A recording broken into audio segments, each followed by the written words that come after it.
Hello everyone, this is a new story from my author's channel. My son once told me, "Mom, you're not going. My mother-in-law is flying with us." He thought those words would break me, that they would crush the dream I had quietly carried for years. What he didn't know was, I was the one who paid for everything. Every ticket, every hotel night, and what happened at the airport, they would never forget for the rest of their lives. It all began so sunny and joyful. My name is Margaret Dawson. This spring, I turned 60, a milestone many call the beginning of a new life. For me, it was merely a continuation of one great mission, my only son, Ethan. I buried my husband, Edward Dawson, 15 years ago, a man who never recovered after a long illness. After that, my entire world narrowed down to a single point, Ethan. I didn't complain. I gave him everything, my youth, my energy, my salary, my strength. I worked double shifts at a factory so he could get a proper education. I patched my coat for years so he could afford his first computer. And when he chose to marry Vanessa, I didn't hesitate. I handed over every last cent of my modest savings to help them with a down payment on their new apartment. Live well, kids, as long as you're happy, I said, as I resized an old dress so I'd have something to wear to their wedding. My relationship with Vanessa was diplomatic. She smiled. She called me Mom Margaret. But there was always a wall. Invisible, but unmistakable. And her mother, Evelyn Collins, made sure I never forgot my place. A city administrator, proud and poised, she mocked everything about me. My meals? Diet food. My dress? Vintage. Her jabs were always veiled in politeness, but they cut deep. Still, I bit my tongue. I didn't want to be the cause of trouble for Ethan. He was happy, or so I told myself. And if that meant swallowing my pride, then so be it. So when my 60th birthday approached, I decided to do something just for me. I dared to dream again. I wanted to see the sea, not our cold, gray shores, but the kind you see in magazines. Turquoise waves, golden sands, a hotel where someone brings you coffee and smiles at you. For 2 years, I saved. From my pension, from cleaning jobs at the little shop down the road. I gave up sweets, wore boots until the soles were gone. But I had a goal. And when I finally placed the full sum into the hands of a sweet travel agent named Chloe, I trembled with joy. 10 days. Turkey. 3 people. I couldn't imagine going without Ethan. The surprise was perfect. When I handed Ethan the envelope, he laughed, lifted me off the ground in their brand new kitchen, still smelling of paint and tiles. "Mommy, you're gold. You're the best mom in the world." His eyes sparkled with a boyish joy I hadn't seen in years. Vanessa, staring at the hotel brochure, gasped. "Margaret Dawson, I don't even know what to say. This is a royal gift." My heart swelled. All my sacrifices, those silent years, the patched coats and missing candies, they were worth that one moment of happiness. We agreed immediately. Lucas, their son, would stay with Evelyn during the trip so the 3 of us could fully relax. The next month flew by like a single sweet breath. I bought myself a fancy floral dress, a straw hat, and big round sunglasses. I felt like a girl again, full of hope. We spoke on the phone every evening. Ethan told me about the new swim trunks he bought, and Vanessa, she bought not 1, but 3 new swimsuits. They were already teasing each other over which excursion to book first. I laughed with them. I was part of it all, their plans, their excitement. I felt needed. I felt loved. And then, 1 week before the flight, everything crumbled with a single phone call. Ethan's voice sounded strange, like he was forcing calm. "Mom, hi. Are you busy? We need to talk." My heart skipped. "I'm not busy, son. Is something wrong with Lucas? Is everything okay?" I asked quickly, bracing myself. "He's fine," he said. Then there was a pause. Too long. And then, "Well, Mom, you're not going with us." I froze. Silence stretched across the room, broken only by the ticking of the old wall clock. "What?" I whispered. "What do you mean I'm not going? This must be some sort of silly joke." His tone changed. "It's not a joke." His voice grew tight, defensive. "Vanessa's mom, Evelyn, isn't well. The doctors said she needs sea air." Her job is stressful. She's been looking after Lucas. Vanessa wants her to come instead. I sank onto a stool. My legs wouldn't hold me. Evelyn? The woman who could outshine girls half her age? But Ethan, what about me? My voice was barely audible. The package. That was my gift. I paid for everything. Mom, don't be selfish, he snapped. Evelyn's done so much for us. She's Lucas's real grandma. You can rest at the dacha. It's peaceful there. Cucumbers in the garden, fresh air, what's not to like? He continued, justifying, rationalizing, explaining how I should understand, how I should think of the family. I said nothing. I looked at my hands. Worn, cracked, rough from years of labor. These were the hands that earned that trip, that dream, that now had been stolen. The ache in my chest was sharp and deep, but through the fog of humiliation, something colder rose. Stronger. It wasn't rage, it was dignity. I lifted the phone again and said, steady and calm, all right, son. I understand. If this is what's best for your family, then let Evelyn go. Tell her to pack her suitcase. He sighed with relief. Thanks, Mom, and hung up. He didn't even notice the ice in my voice. I stood, walked to the dresser, pulled open the drawer. Inside was the folder, the one with every document, vouchers, flight tickets, receipts, all in my name, all paid by me. I smirked. They thought they had it all figured out, but they were wrong. So very wrong. I reached for my phone again, not to call the agency. No, not yet. I dialed a different number. Evelyn Collins, my dear sister-in-law. I had some good news to share with her about her upcoming vacation. I sat in silence, letting cold determination seep into every cell of my body. There were no tears left to cry. The sting had faded, replaced by something harder, something unshakable. I picked up the phone. The ringing felt louder than usual, like a drumbeat leading into battle. Finally, Evelyn answered. Her voice came through velvety and slightly smug. Hello, she said curtly. Evelyn, dear, I began sweetly. This is Margaret. I'm calling with good news. A pause. She wasn't expecting my voice. Oh, Ethan already told me, she said brightly.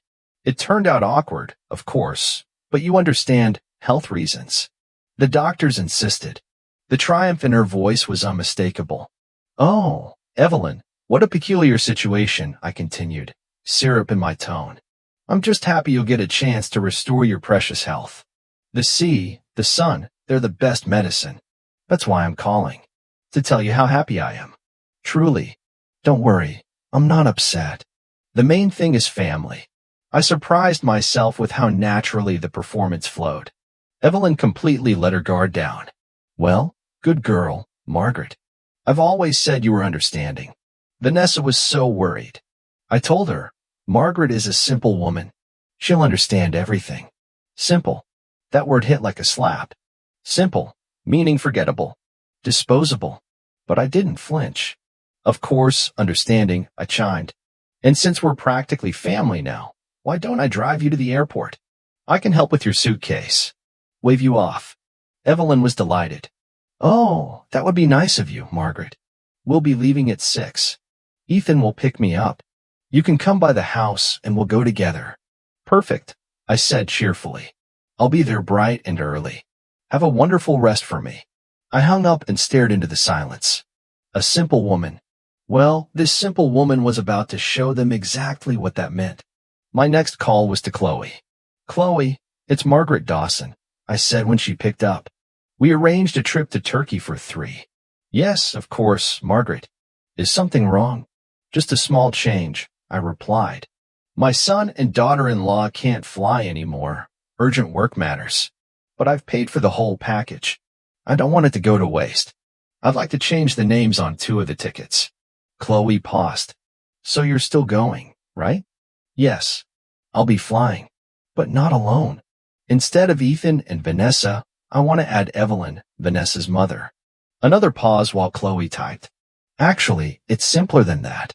I'll cancel your son and daughter-in-law's tickets, and I'll add Evelyn to your booking. 2 travelers, 1 room, as you're the main contact. There will be a small fee. Perfect, I said. Send me the bill. And please email the updated vouchers for myself and Evelyn. 30 minutes later, the email arrived. It was official. Black and white. Tourist voucher. Participants, Margaret Dawson and Evelyn Collins. 1 room. 2 tickets. I printed 2 copies and slid them into my dresser drawer. The next week became a performance, one I played with Oscar-worthy grace. When Ethan called to check in, I sighed into the phone. It's fine, son. I'll manage. You just enjoy your vacation. When Vanessa called with her sugary tone, Mom Margaret, you're not mad, are you? I whispered back, oh, Vanessa, of course not. I understand. Family comes first. 2 days before the flight, they showed up with a bag of goodies. Apples, bread, fake concern. But I knew why they came. Mom, can you give us the documents? Ethan asked casually, eyes darting away. The vouchers, the tickets? I looked at him with the quiet force of a storm. Oh, sweetheart, it's the 21st century. Everything is electronic. When I called the agency to change your name to Evelyn, they told me there was no need. Everything's in their system, I said calmly. She just needs to show her passport and the flight number at the check-in desk. They'll handle the rest. I've taken care of everything. Ethan nodded, visibly relieved. No confrontation. No drama. Just as he liked it. They drank tea quickly, left a bag of the cheapest apples on my table, and disappeared, off to pack for the vacation they thought was theirs. At 4 a.m. on the morning of the flight, I was already up. But I wasn't staring out the window wrapped in an old robe. No. I opened my wardrobe and took out my new floral dress, slipped it on, adjusted my straw hat, and looked in the mirror. Then I opened my old, reliable suitcase and carefully packed everything I had prepared: swimsuit, light summer clothes, sandals. On top, I placed my makeup bag and the printed travel vouchers. At 5:30, I called a taxi, not to Evelyn's house, but straight to the airport. I arrived before them, bought myself a cup of coffee, sat at a table by the entrance with a full view of the doors. And then I saw them, Ethan and Vanessa, pushing carts full of colorful luggage, and in the middle, Evelyn, strutting like royalty. Tracksuit, dark glasses, triumphant smile. They were laughing, loud, excited, clueless. None of them knew that in my handbag, beside my passport, were 2 tickets to paradise, and not a single one had their name on it. I finished my coffee, stood, and walked slowly toward them, savoring each step like the start of a performance. When they saw me, it was like a bomb had gone off.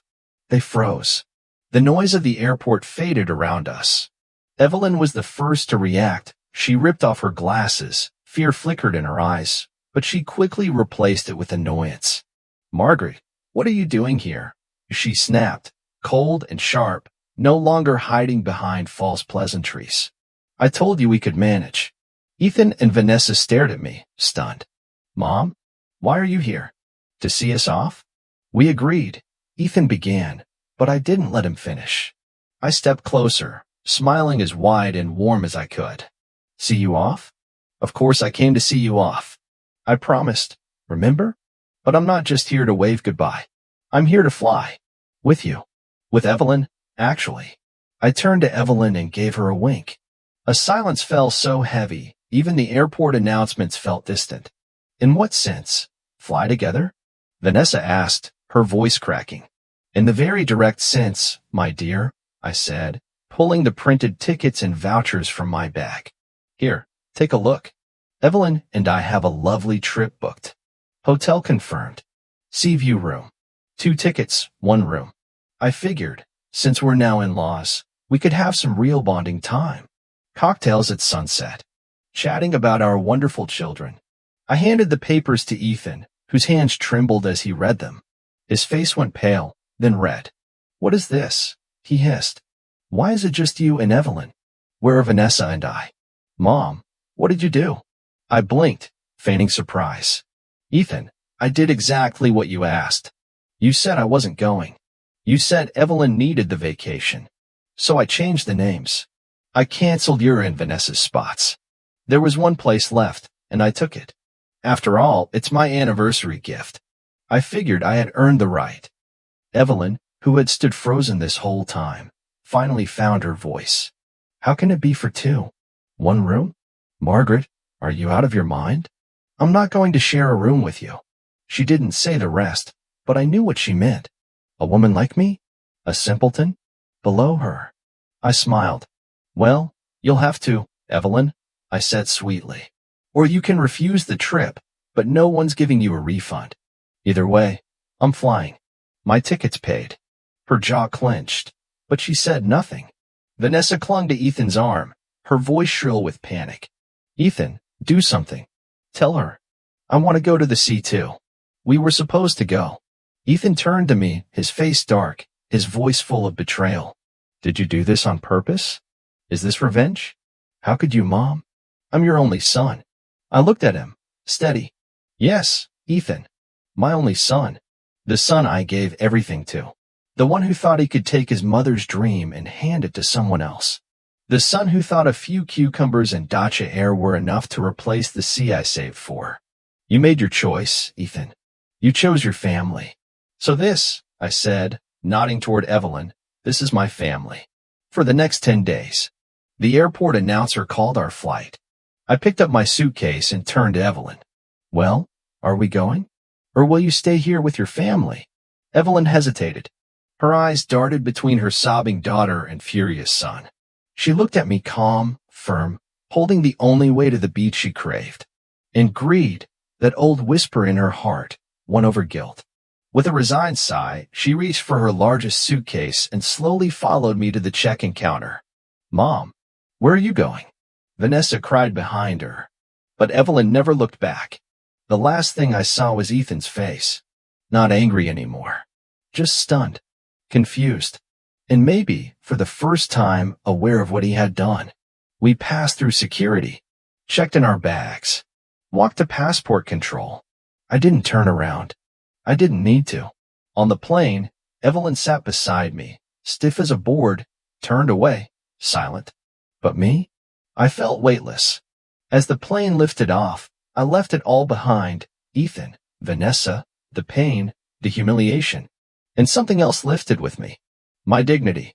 The vacation was unforgettable. Evelyn tried to hold on to her disdain the first 2 days, but it's hard to ignore someone you live with in one room. Especially when that someone refuses to bend. I was polite, independent, and gracious. I woke early, went to the beach, swam in warm waves, read under an umbrella. I didn't ask her opinion. I signed up for excursions on my own. Slowly, the frost in her eyes began to melt.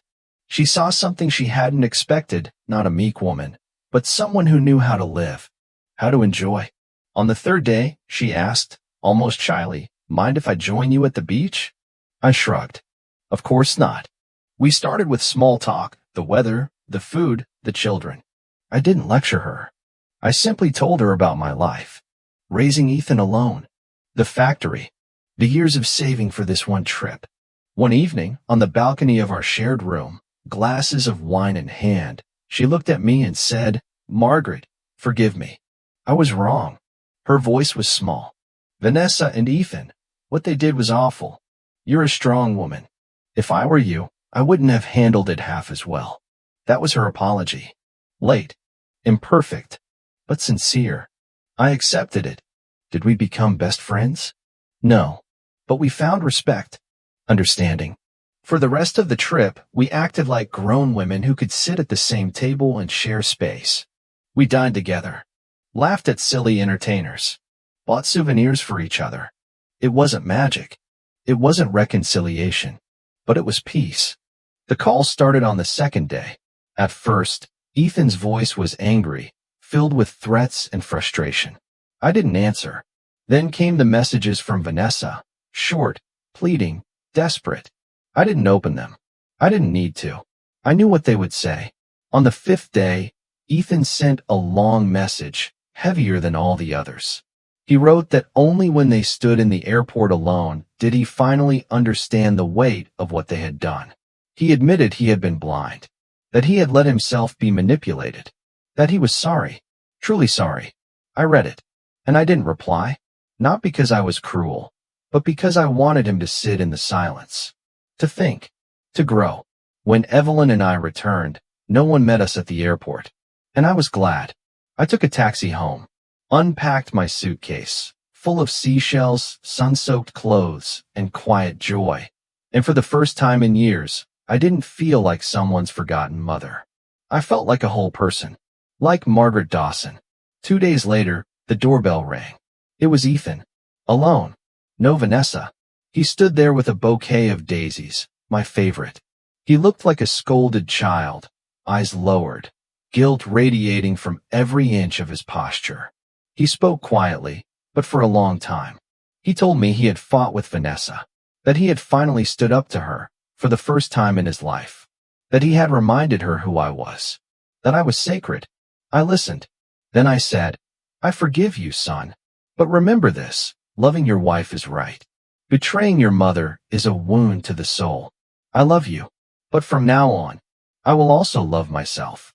He stepped forward and hugged me. His shoulders trembled in my arms.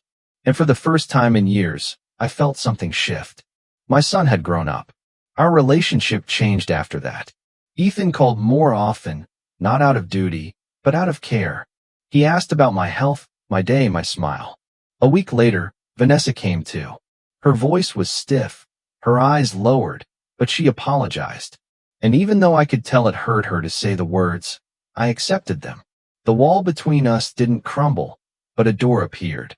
I don't know what the future holds. But I know this. That trip to the sea didn't just change my life. It changed all of ours. Because sometimes, before you build something new, you have to tear down the old. You have to stop being silent. You have to stand up, pack your suitcase, and walk toward the sun. I regret nothing.